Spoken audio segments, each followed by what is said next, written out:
Hello, my dear students. Good morning. Students, as we know, we had read the chapter up to the last word mast, main mast. Okay, so now at this page, the passage number 2 is to be started. So let's start reading the remaining part of this chapter, which is really very interesting chapter. Okay, so now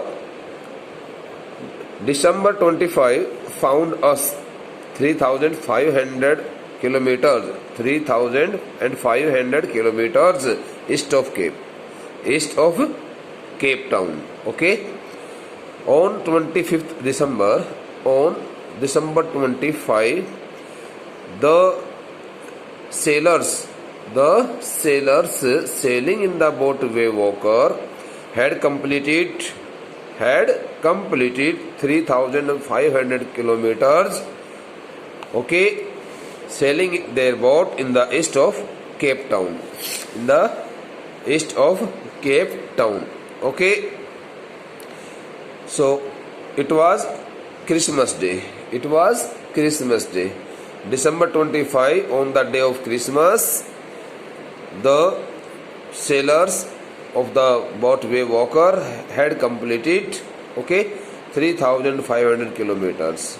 Anyhow, despite means bete in spite of, in Hindi ke bawajood.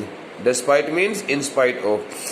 I would like to provide you the meanings to these all difficult words in any one of the following lectures. Despite atrocious, the word atrocious stands for here very dangerous, very critical. Okay, highly shocking and surprising atmosphere. A shocking comes surprising weather. Despite atrocious weather, extremely dangerous.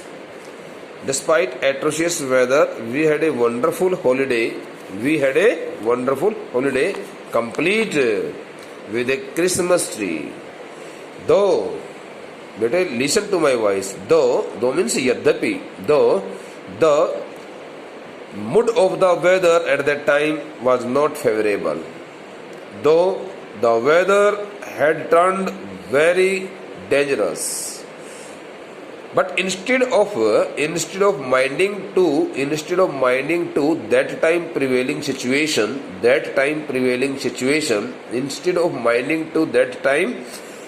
prevailing atmosphere, the sailors had a wonderful holiday. The sailors stopped their boat, and they also enjoyed a wonderful holiday. They also enjoyed the Christmas Day, Christmas Day with a Christmas tree, and they completed their holiday because they wanted to enjoy the festival Christmas Day, just like the other previous days also. So they did the same. Again, I tell you here, instead of paying their attention to the dangerous atmospheric conditions, dangerous weather, that had appeared all around them while sailing the boat to the east of the Cape Town. These all things took place here in the southern Indian Ocean. So while passing through the southern Indian Ocean, the ship Waywalker had to undergo many difficulties. On 25th December, they noticed that the weather had completely changed and the large and huge sized waves had started rising very high, and the fast blowing stormy winds had also been blowing for a long time. They had not stopped, but instead of paying their attention to the dangerous weather, the sailors enjoyed their holiday, their Christmas Day, with a Christmas tree in the boat. New Year's Day saw no improvement. Soon after, soon after 6 days when the new year started. Now it was the year of 1977. The New Year's Day saw no improvement means there was no change in the mood of the weather on 1st of January 1977. Okay, but we reasoned, our reason stands for here, expected here, sensed here. But they calculated, they sensed that it had to change soon. They also expected that the weather would surely change, okay, very soon, immediately, and did change. According to their expectation, bete, according to their expectation, the weather got changed. But it instead of changing itself from bad to good, it became bad to worse. Instead of changing itself from bad to good, it became bad to worse. बजाय कि खराब से अच्छे में बदलने के, खराब से और खराब हो गए मौसम, और उस मौसम में बहुत ज़्यादा एकदम उनको ऐसा बदलाव नज़र आया जैसे कि मानो भाई अब तो ये मौसम बहुत ज़्यादा बिगड़ चुका है। तो देखिए 25 दिसंबर के दिन की बातें बता रहा है। वो कहता है कि हम 3500 किलोमीटर की दूरी तय कर चुके थे। केप टाउन से पूर्व दिशा की तरफ दक्षिणी हिंद महासागर के अंदर हम 3500 किलोमीटर की दूरी तय करके और वह पहुंचे हुए थे। अब 3500 किलोमीटर की दूरी तय करने के बाद हम जो है कहता है कि अभी हिंद महासागर में फंसे पड़े थे। हिंद महासागर में जैसे हमने प्रवेश किया था हमारे को बहुत सारी दिक्कतों का सामना करना पड़ा था। हालांकि मौसम बड़ा बिगड़ चुका था, हमने बगैर मौसम की तरफ ध्यान दिए हमने अपना क्रिसमस का त्योहार, वो छुट्टी का दिन बड़े अद्भुत तरीके से एक छुट्टी हमने बिताई, एक अद्भुत छुट्टी का आनंद लिया वहाँ पर हमने। लेकिन कहता है उसके बाद जैसे ही 6 दिनों तक के लिए हम हिंद महासागर में ही चलते रहे आगे, धीरे धीरे हमारी अपनी नौका को आगे बढ़ा के ले चलते रहे।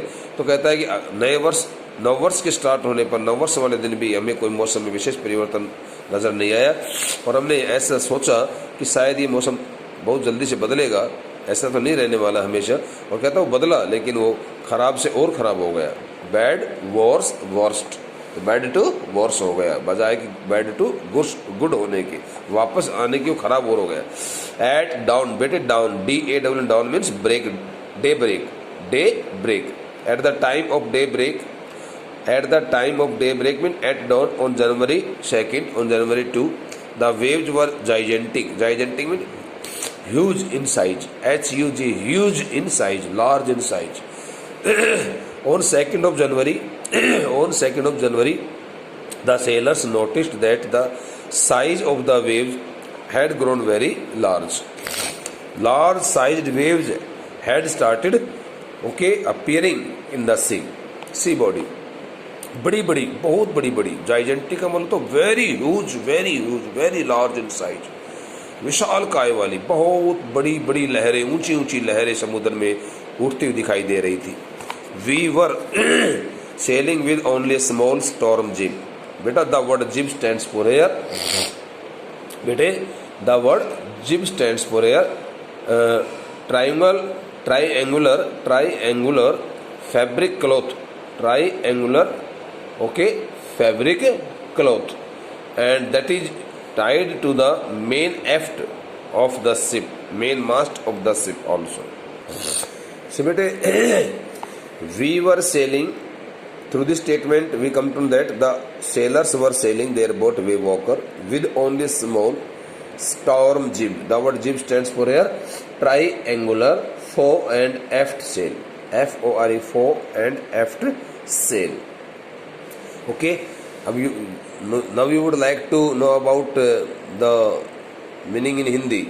बेटा एक ऐसा कोई वस्त्र होता है, फैब्रिक का बना होता है, लाइट वेटेड होता है, और उसको जहाज के आगे के और जहाज के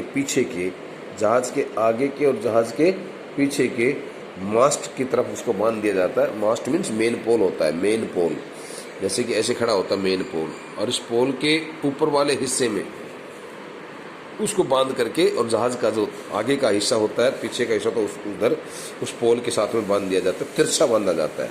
ठीक है, तो कहता है कि उस वक्त जब हम अपने जहाज को आगे बढ़ा के ले जा रहे थे, हमारे पास मात्र केवल एक छोटा सा तूफान के समय इस्तेमाल में लिया जाने वाला एक छोटा सा ट्राइंगुलर शेप जो है हमारे पास एक तिरपाल सा था।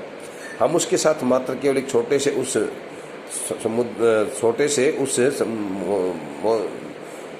समुद्री तूफान के समय प्रयोग में ले जाने वाले उस तिरपाल के साथ में हम अपनी जहाज़ को आगे बढ़ा रहे थे।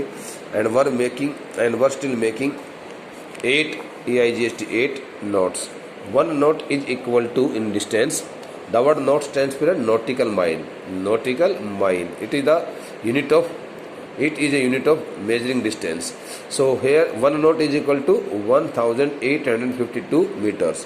1852 मीटर्स। एक नोट के अंदर 1852 मीटर्स की डिस्टेंस होती है।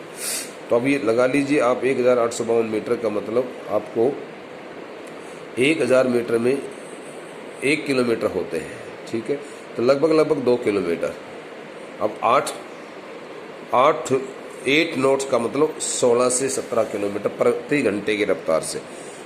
We were still sailing. देखो, we were sailing with only small storm jeep.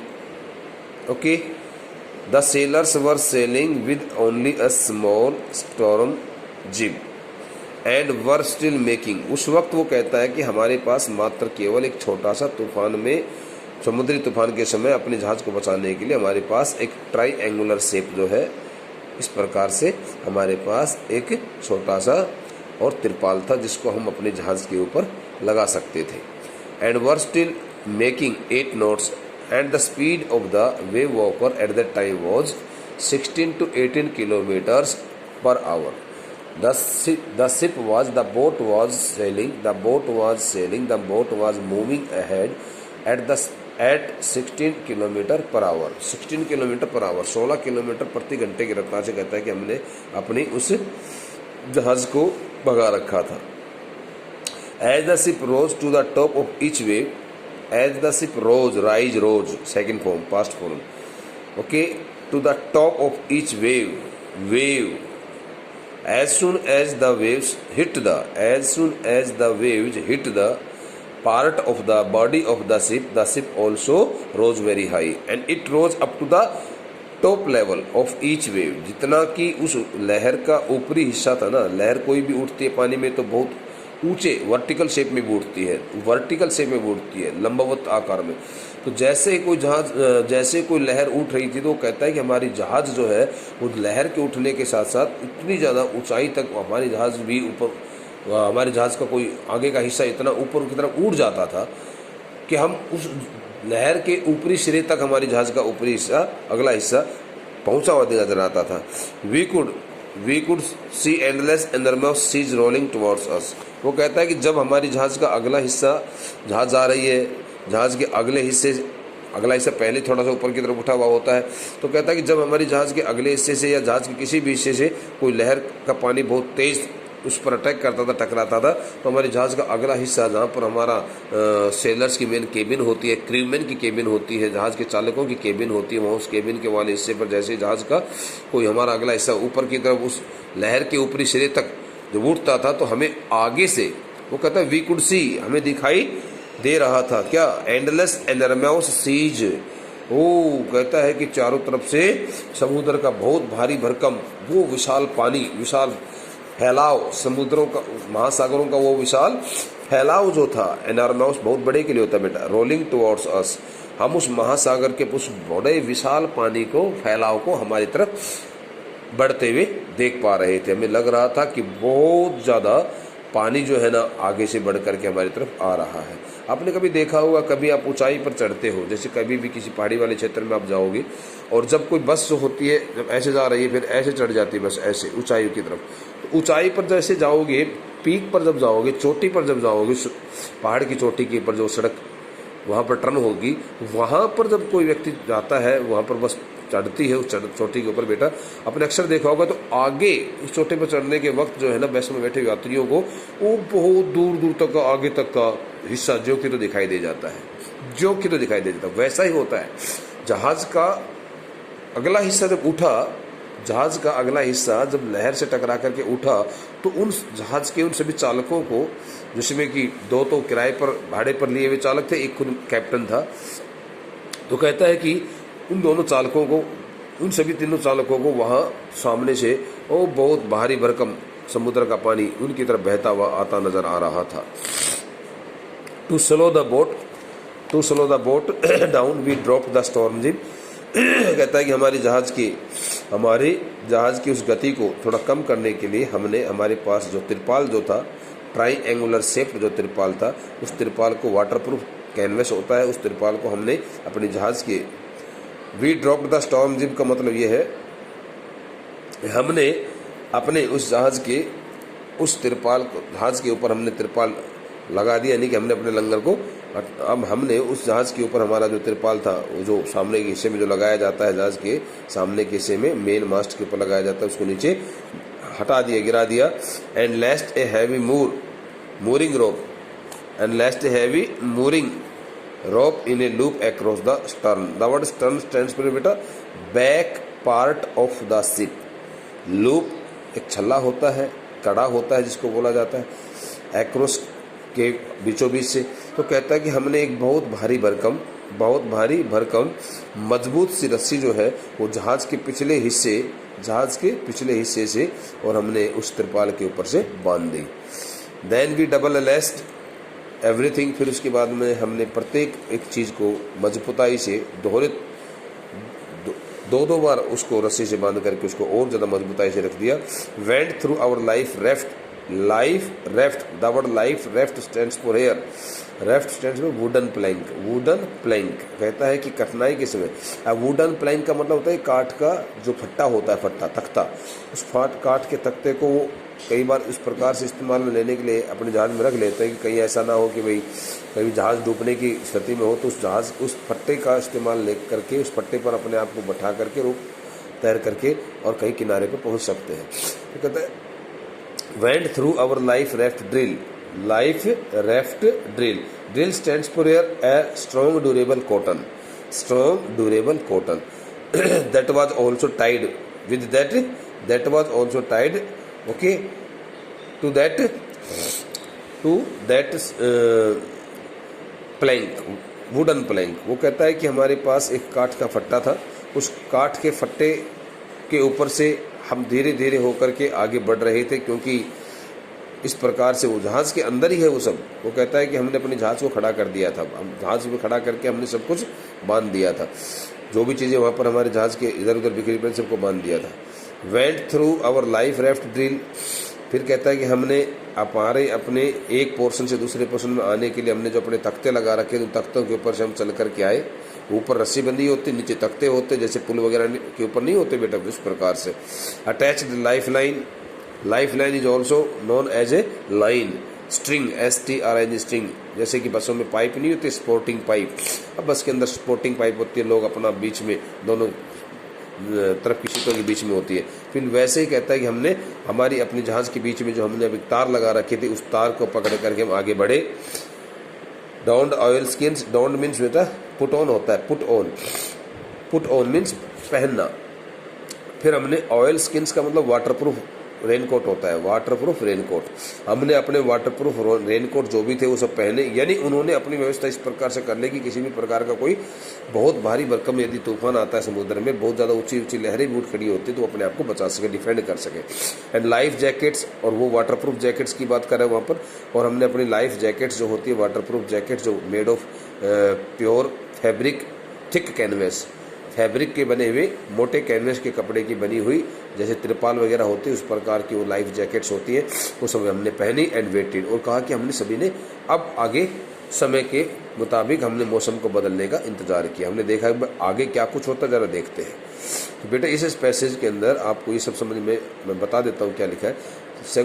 2 जनवरी को 2 जनवरी के दिन सुबह सवेरे के वक्त लहरें जो थी वो बहुत ज़्यादा बड़े बड़े आकार में, बड़े बड़े साइज की बहुत बड़ी बड़ी लहरें समुद्र में उठने लग रही थी, उठना शुरू हो गया था। वो कहता है उस वक्त हमारे पास एक छोटा सा, बस तूफानी मौसम में बचाने के लिए हमारे पास एक छोटा सा तिरपाल था। हम 16 से 17 किलोमीटर प्रति घंटे की रफ्तार से अपने जहाज़ को चला कर ले जा रहे थे। जैसे ही हमारी जहाज़ के किसी हिस्से से बहुत बड़ी लहर को टकराई तो हमारे जहाज़ का अगला हिस्सा जैसे ऊपर की तरफ उठा, उस प्रत्येक एक लहर के ऊपरी सिरे के बराबर के जब हमारे जहाज़ का कोई हिस्सा अगले का हिस्सा उठा तो हमें आगे से समुद्र एंडलेस एनर्मस एज, अंत रहित बहुत बड़ा विशाल उदर वाला विशाल काय वाला समुद्र जो है ना वो अपने पानी के साथ हमारी तरफ ऐसे लग रहा था जैसे कि पानी को बहुत तेज रफ्तार से हमारी तरफ बहा करके ला रहा है। इस प्रकार से हमें वो समुद्र का दृश्य दिखाई दिया। And the screaming of the wind and spray was painful to scream है and the scream of the wind and the spray was painful to the ears। और हवा जितनी तेज रफ्तार से चिल्ला करके चल रही थी और पानी की जो बौछारें हमारे पर पड़ रही थी, बहुत तेज रफ्तार से लहरों की उठी हुई पानी की बौछारें, वो हमारे कानों को बहुत ज़्यादा कष्ट तकलीफ दे रही थी। हम बड़े परेशान हो रहे थे। फिर उसके बाद हमने अपने जहाज़ की गति को कम करने के लिए हमने अपना वो स्टॉर्म जिब तो था, त्रिपाल जो था, जो हम अपने जहाज़ के ऊपर हमने डाला, खोला उसको, और फिर उसके बाद हमने प्रत्येक एक चीज़ को रस्सी से बांध दिया। जहाज़ के पिछले हिस्से ये जो कुंदे लटके हुए थे, कड़े लटके हुए होते हैं, उन कड़ों में से लेकर के रस्सी को बांधा। फिर उसके बाद हमने प्रत्येक एक चीज़ को दोहरे तरीके से बांध दिया, कहीं कोई चीज़ खुल ना जाए।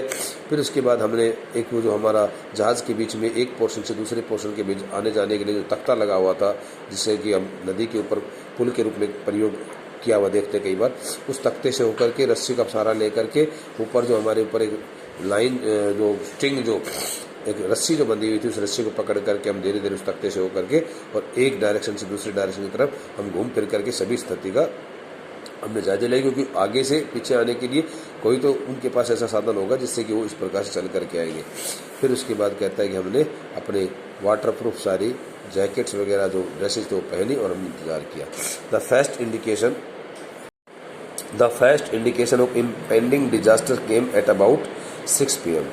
with an ominous silence। बेटा ominous silence stands for here, बेटे the word ominous stands for here inauspicious silence, अशुभ शांति। इस शांति को, उस चुप्पी को देखकर ऐसा लगा कि कुछ ना कुछ गड़बड़ होने वाली है। The first indication of impending mean approaching, upcoming. Disaster means very dangerous incident, unfortunate incident, came at about 6 p.m. with an ominous silence। लगभग शाम के 6 बजे 2 जनवरी के दिन लगभग शाम के 6 बजे बहुत भयंकर रूप से खामोशी छा गई थी। कहता है कि शाम को बिल्कुल सब कुछ एकदम थम सी गई थी। तो उस अशुभ सी शांति को देख करके, खामोशी को देख करके हमें लगा कि भाई हाँ, अब कोई न कोई आफत नहीं आने वाली है। तो हमें सामने से दिखाई पड़ रही एक नई समस्या के संकेत हमें नज़र आ गए थे कि भाई अब कोई न कोई एक बहुत बड़ी समस्या हमारे को मिलने वाली है। The wind dropped means the fast blowing stormy wind stopped. वो तेज रफ्तार से चल रही हवा कहता है एकदम थम गई, रुक गई। And the sky immediately grew dark. और जैसे कि हमने अनुमान लगाया था वैसा हो गया और आसमान तुरंत प्रभाव से बहुत ज़्यादा काला पड़ गया, यानी कि आसमान पर काले बादल छा गए।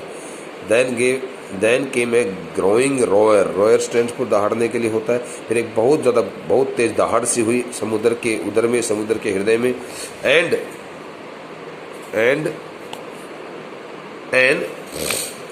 enormous means very huge in size, very large in size। cloud towered mean appeared, aft mean back part of the ship। और कहता है कि जैसे ही हमने देखा तो एक बहुत बड़ी गर्जन सी हुई, गर्जन के बाद में और फिर एक बहुत बड़ा बादल सा, बहुत बड़े आकार का एक बादल सा, जैसे कि मानो कोई बादल एकदम वहाँ पर आ गिरा हो। इस प्रकार से जहाज़ के पिछले हिस्से की तरफ पानी का बहुत बड़ा गुम्बद सा हमें गिरता हुआ नजर आया। विद हॉरर, बड़े भय के साथ में, आई रियलाइज्ड, मैंने ऐसा महसूस किया, that it was not a cloud, अरे ये तो कोई बादल का विस्फोट नहीं हुआ है। It was not cloud explosion but a wave like no other I had ever scene.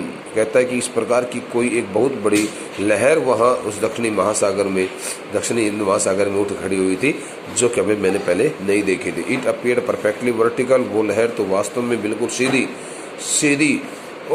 सीधी एकदम खड़े रूप के अंदर उठ खड़ी हुई थी समुद्र के अंदर।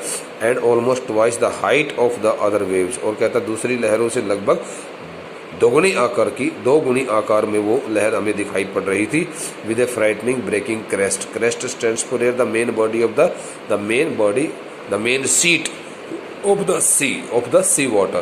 कहता है कि समुद्र के उस पानी की ऊपरी सतह को बिल्कुल तोड़ते हुई, फाड़ती हुई, चीरती हुई उसको, और एक बहुत भयंकर रूप से बाकी की लहरों की तुलना में दोगुनी आकर के दिखाई पड़ने वाली लहर वहाँ पर उठ खड़ी हुई और कहता है कि हम उस लहर को देख करके बहुत ज़्यादा भयभीत हो गए। अब इस प्रकार से भी सभी लोग भयंकर रूप से उठने वाली लहरों के बीच में फंसे पड़े, वो भी दक्षिणी हिंद महासागर में। थैंक यू बेटे। The rest of the part will be read by in the next lecture.